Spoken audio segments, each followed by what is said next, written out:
Hey, I'm Callie Lewis. You're watching Geek Brief TV. This is Brief 392.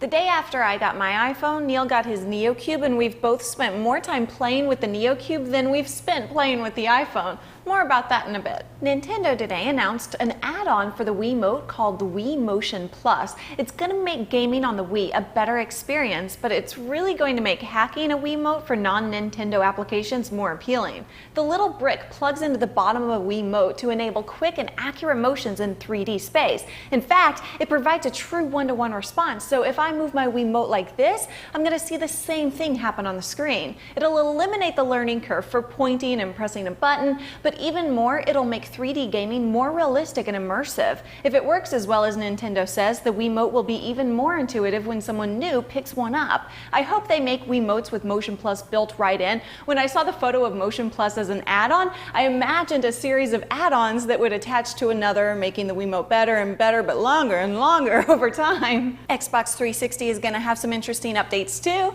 The dashboard will change to something that looks a little like Time Machine. The new look should make it easier to navigate through content. It's a great idea. Card stacks have worked great forever, so why not deal with our digital data in a similar way? Microsoft will also be allowing Xbox users to store games on the Xbox internal hard drive. Unfortunately, though, the game disc has to be in the optical drive while you're playing it. The change is meant to save load times. Since I'm not an Xbox 360 user, the announcement that appealed to me most was a deal with Netflix to deliver 10,000 new movies and TV episodes to Xbox Live.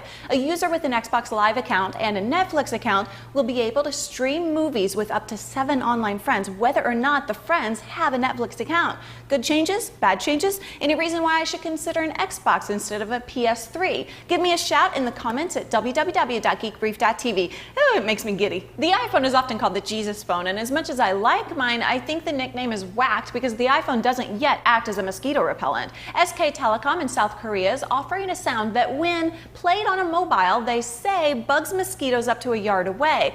The sound is inaudible to humans and it mimics the sound of a mosquito dude. Only girl mosquitoes suck blood, and girl mosquitoes aren't too keen to come near dude mosquitoes because apparently dude mosquitoes are only interested in one thing. It costs $2.50 to play the sound on a Korean phone. There are Battlestar Gallactica fans, and then there are Battlestar Gallactica fans who would spend $65 on a toaster that toasts an image of a Cylon on each slice. It's available in very limited editions, so if you're the latter type of fan, you might want to get yours while supplies last. It's at the NBC store, and I have a link in the show notes at www.geekbrief.tv. And now let's talk about the NeoCube. We played with this thing all weekend. When I put it down, Neil grabbed it. When Neil put it down, I grabbed it. It reminds me of geekified worry beads. The magnets are unbelievably strong and unbelievably fun to play with. Look at what I can do holding a single bead in my hand. I've got 7 other beads here in a cluster on the desk. All I have to do is come close to the cluster and it starts to react. And then take a look at this. Oh, look at that. Oh, come on. There we go. Oh, look, it's a smiley. This is so awesome. The other thing I really like about the NeoCube is that it's a pretty respectable puzzle. It doesn't ship in the square shape, and it takes some time to figure out how to create it because one string can easily repel another string, and it takes some time to figure out the trick. When we pulled the package out of the mailbox and pulled the magnets out of the package, we started playing with them walking down the street without any fear of dropping one.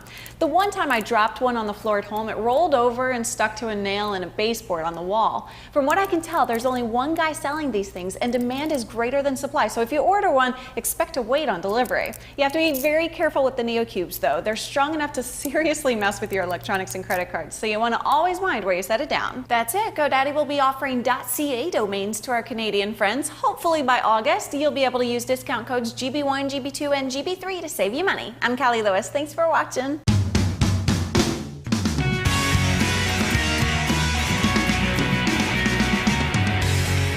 Bugs, mosquitoes. Yeah. All I have to do is come close to the cluster and it's, oops. Attacks. It attacks me.